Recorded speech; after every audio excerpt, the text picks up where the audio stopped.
Hello everyone, स्वागत है आपका अपना चैनल आनंद संकुल में। तो दोस्तों, एक बहुत अच्छा खबर दोस्तों, एक नया वैकेंसी आया है। जैसा आप देख सकते हैं कि ग्रामीण डाक सेवक के लिए जो दोस्तों ये नोटिफिकेशन आ गया है इंडियन पोस्ट ऑफिस के लिए। तो देख सकते हैं दोस्तों, ये काफ़ी अच्छा खबर, ये कल ही आया दोस्तों। 31 तारीख को ये नोटिफिकेशन जारी किया गया है। तो यहाँ देख सकते हैं पूरा डिटेल वाइज इसका जानेंगे कि क्या क्या क्वालिफिकेशन होना चाहिए, क्या क्या चीज़ मांगा गया कब से। तो यहाँ देखिए, सबसे पहले बात करते हैं कि इसका जो रजिस्ट्रेशन होगा ये 3 अगस्त से और 23 अगस्त के बीच रहेगा दोस्तों। जो पहला मतलब फॉर्म भरा जाएगा वो 3 अगस्त से फॉर्म भरा जाएगा और 30 अगस्त इसका लास्ट डेट है।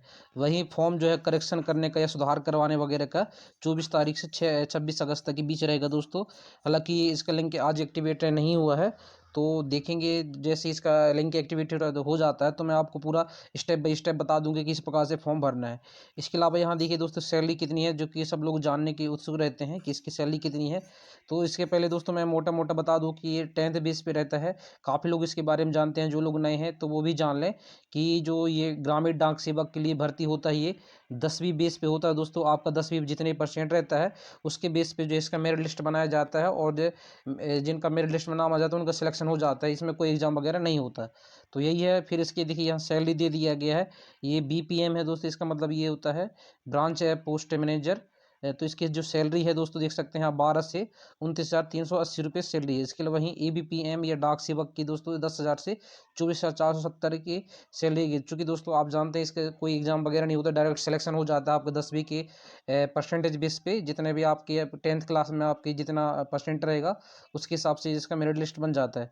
चलिए, इसके यहाँ देख सकते हैं ये पोस्ट का फुल फॉर्म दे दिया है, ब्रांच पोस्ट मास्टर, जिसको शॉर्ट में BPM कहा गया है। और ये ABPM का मतलब है दोस्तों असिस्टेंट ब्रांच पोस्ट मास्टर। तो ये हो जाता है, शायद मैंने मैनेजर बोल दिया तो उसके लिए सॉरी। तो इसके अलावा यहाँ डाक सेवक के लिए देख सकते हैं आप, तो ये भी दे दिया है। तो ये 3 वैकेंसी हैं दोस्तों, एक है branch post master, assistant branch post master और डाक सेवक के लिए। यहाँ देख सकते हैं आप एज वगैरह दे दिया है इनका कि उम्र क्या होना चाहिए।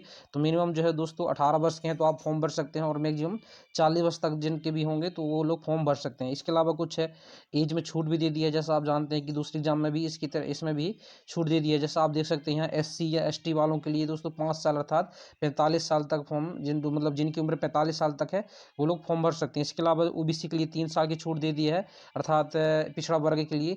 वहीं EWS या जो आर्थिक रूप से कमजोर है, जिनको हम इकोनॉमिकल वीकर सेक्शन बोलते हैं, इनके लिए कोई भी छूट नहीं है दोस्तों। इसके अलावा जो विकलांग है तो देख सकते हैं आप, विकलांग तो ये PWD इसके लिए 10 साल, और OBC यदि क्या है तो वो 13 साल, और यदि ST SC वाला विकलांग है तो उसको 15 साल की जो है दोस्तों एज रिलैक्सेशन या उम्र में छूट दी गई है। तो यही है।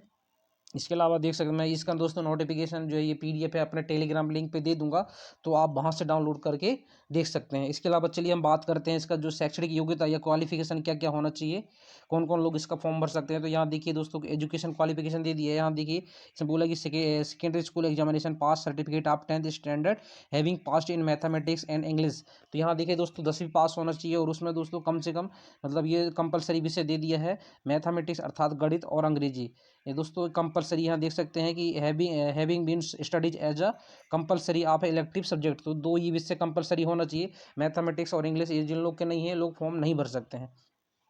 इसके अलावा और देखिए बोल दिया है कि conducted by any recognised board of school education by the government of India, state government, union territory in the India shall be mandatory education qualification for approved category of the GDS। तो यहाँ देखिए दोस्तों, सरकारी आप यदि विद्यालय में पढ़े हैं तो ही इसका फॉर्म भर सकते हैं, है ना, अर्थात ये प्राइवेट वाले फॉर्म नहीं भर सकते हैं। इसके अलावा यहाँ देखिए the application should have study in the local language, जो आप अपनी क्षेत्रीय भाषा में पढ़ते हैं वो भी यहाँ हो सकता है। तो यहाँ देखिए secondary study standard as a compulsory elective subjects. तो यहाँ जो आपका जो लोकल है दोस्तों, जो क्षेत्रीय भाषा जिसको हम कहते हैं वो कंपलसरी होना चाहिए, जो आपने सेकेंडरी स्टैंडर्ड में पढ़ा है। इसके अलावा अदर क्वालिफिकेशन दोस्तों, तो आपको कंप्यूटर का ज्ञान होना चाहिए, और नॉलेज ऑफ साइकिलिंग यहाँ दिए दोस्तों, आपको साइकिल चलाने का भी ज्ञान होना चाहिए। इसके अलावा एडिक्यूट मीन्स ऑफ लिविंगहुड, मतलब आपको जीने खाने वगैरह का दोस्तों पूरा मतलब ये ज्ञान होना चाहिए, है ना। तो ये इनका जो है क्वालिफिकेशन दे दिया है। चलिए कुछ और बात करते हैं। तो यह कुछ रिजर्वेशन भी ये दे दिया है दोस्तों। जैसा देख सकते हैं कि engagement of GDS will be subject to the instruction issued by the department of post regarding the reservation of SC ST OBC EWS PWD category.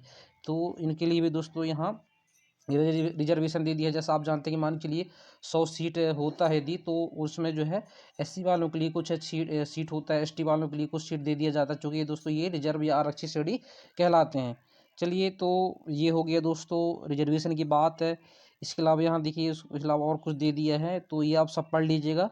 मैं इसका नोट पीडीएफ दोस्तों अपने टेलीग्राम चैनल पे डाल दूंगा, और टेलीग्राम का लिंक दोस्तों अपने डिस्क्रिप्शन बॉक्स और कमेंट बॉक्स में डाल दूंगा, तो वहाँ से आप जाके जुड़ के हमारे टेलीग्राम से जुड़कर और वहाँ से पीडीएफ इसका डाउनलोड कर सकते हैं।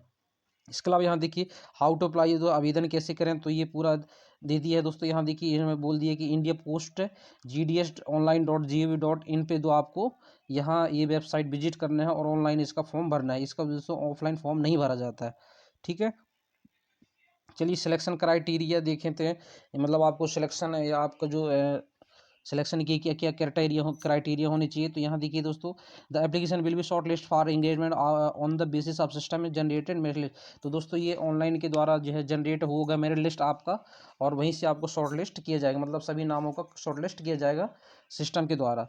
इसके अलावा the merit list will be prepared on the basis of marks obtain conversion of grades point to marks as explain in sub para. तो ठीक है, तो यहाँ दे दिए दोस्त, देख सकते हैं कि second school examination of 10th standard of the approve board aggregate से 2% to the accuracy of audition. मतलब ये कि आप जो मतलब जो जो जैसे मान के लिए किससे किए दी 81.123 है, 0.4 स्थानों तक दोस्तों उनका जो है मेरिट बेस पे मतलब गिना जाएगा मेरिट के लिए, तो यही है।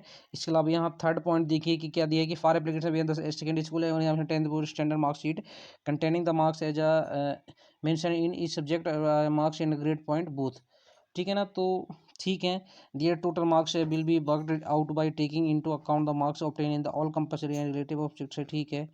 This will ensure the application, ठीक है। ये चलिए कोई मतलब कंपल्सरी नहीं है हमारे लिए, इसमें कितना जरूरी नहीं है, तो इसको रहने देते हैं।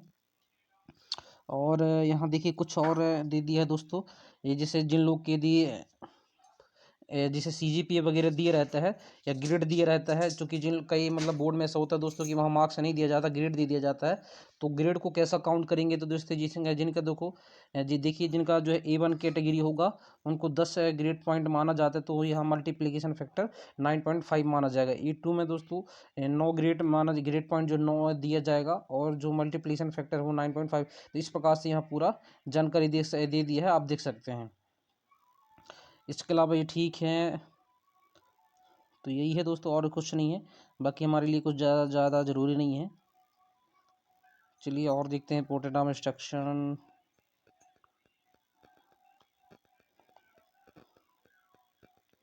ठीक है। और देखते हैं, ये जरूर हमारे लिए काम की नहीं है, जो काम की देख तो मैं आपको बता दूंगा।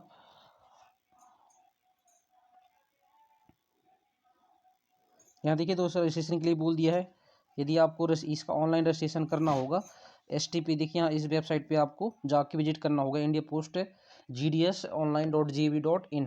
तो इसका दोस्तों जैसे ही लिंक ओपन होता है, मैं इसका अलग से वीडियो बना दूंगा स्टेप बाय स्टेप, उसमें पूरा बता दूंगा, तो आप उसको देख सकते हैं और भर सकते हैं।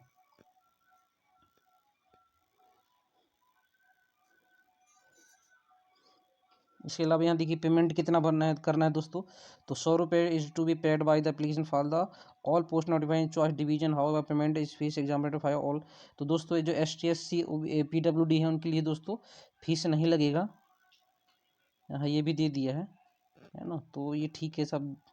यहाँ देखिए दोस्तों, फोटो जो आपको अपलोड करना होगा, तो उस फोटो का बारे में दे दिया है, जैसे रिसेंट फोटोग्राफ, तो आपका जो अभी हाल ही का दोस्तों नया फोटो होना चाहिए, और उसका जो एक्सटेंशन फाइल होना चाहिए दोस्तों JPG या .jpeg होना चाहिए, 50 KB से ज़्यादा नहीं होना चाहिए, ठीक है ना। और अपलोड करना दोस्तों ये कंपलसरी हो गया, मैंडेटरी होगा। ये आपका फोटोग्राफ, सिग्नेचर भी आपको मतलब कंपलसरी आपको अपलोड करना होगा, और सिग्नेचर का जो साइज़ है वो 20 KB से ज़्यादा नहीं होना चाहिए, और जो उसका फॉर्मेट है दोस्तों JPG या JPEG होना चाहिए। तो यही है, इसके अलावा कुछ नहीं है। चलिए और जो होगा तो आपको बता, तो यहाँ देखिए दोस्तों डॉक्यूमेंट क्या क्या लगेंगे आपको अपलोड करने के लिए। तो यहाँ देखिए provisional short list application must report for document verification. अच्छा, ये जिनको मतलब नाम आ जाएगा दोस्तों मेरिट लिस्ट में, तो उनको कौन कौन सा डॉक्यूमेंट लगेगा वेरिफिकेशन के लिए, तो यहाँ देखिए, तो ये पूरा डॉक्यूमेंट दे दिया है। इस सेल्फ अटेस्टेड फोटो कापी उनको ले जाना होगा, तो कौन कौन से डॉक्यूमेंट दस्तावेज ले जाना होगा, तो यहाँ देखिए ओरिजिनल मार्क्स या बोर्ड के जो सीट है, ठीक है ना। ओरिजिनल मार्कशीट ले जाना होगा। इसके अलावा ओरिजिनल कम्युनिटी कास्ट या ईडब्ल्यूएस सर्टिफिकेट, मतलब आपको जाति प्रमाण पत्र ले जाना होगा, आप जिस कैटेगरी से बिलोंग करते हैं। इसके अलावा यदि आप विकलांग हैं तो आपको विकलांग का प्रमाणीकरण या सर्टिफिकेट ले जाना होगा। ओरिजिनल ट्रांसजेंडर क्राइटेरिया, यदि आप दोस्तों ट्रांसजेंडर से बिलोंग करते हैं तो आपको माफ़ कीजिएगा ट्रांसजेंडर का सर्टिफिकेट ले जाना होगा। इसके अलावा ओरिजिनल डेट ऑफ बर्थ के लिए दोस्तों इसका भी सर्टिफिकेट ले जाना होगा। और इसके अलावा मेडिकल सर्टिफिकेट में क्या है दोस्तों कि जो गवर्नमेंट हॉस्पिटल होते हैं वहाँ से दोस्तों बनता है, तो वहाँ का ये कंपलसरी, मतलब उसके द्वारा जो बनाया जाएगा वो ज़रूरी है। इसके अलावा यहाँ और दे दिया है ओरिजिनल। ठीक है, तो यही है दोस्तों। आई होप कि पूरा समझ में आया होगा दोस्तों कि क्या क्या क्राइटेरिया रहेगा इसका। तो यही है दोस्तों। इसका जैसे ही लिंक ओपन होता है दोस्तों फॉर्म भरने का, तो मैं जल्दी जैसे ही खुलता है उसका वीडियो अलग से बना दूंगा, तो उसको देखिएगा। और किस प्रकार से फॉर्म भर सकते हैं आप घर बैठे मोबाइल से, आपको कहीं ऑनलाइन या साइबर कैफे जाने की आवश्यकता नहीं है, तो आप अपने मोबाइल से ही भर सकते हैं। तो उसका मैं अलग से वीडियो बना दूंगा, तो उसको देख लीजिएगा। और हमारे टेलीग्राम से जुड़ के आप इसका PDF प्राप्त कर सकते हैं, तो आपको हमारे टेलीग्राम चैनल से इसका PDF मिल जाएगा। तो चलिए दोस्तों, इस वीडियो में इतना ही। वीडियो देखने के लिए बहुत बहुत धन्यवाद। मिलते हैं किसी अन्य वीडियो में, तब तक ले जय हिंद।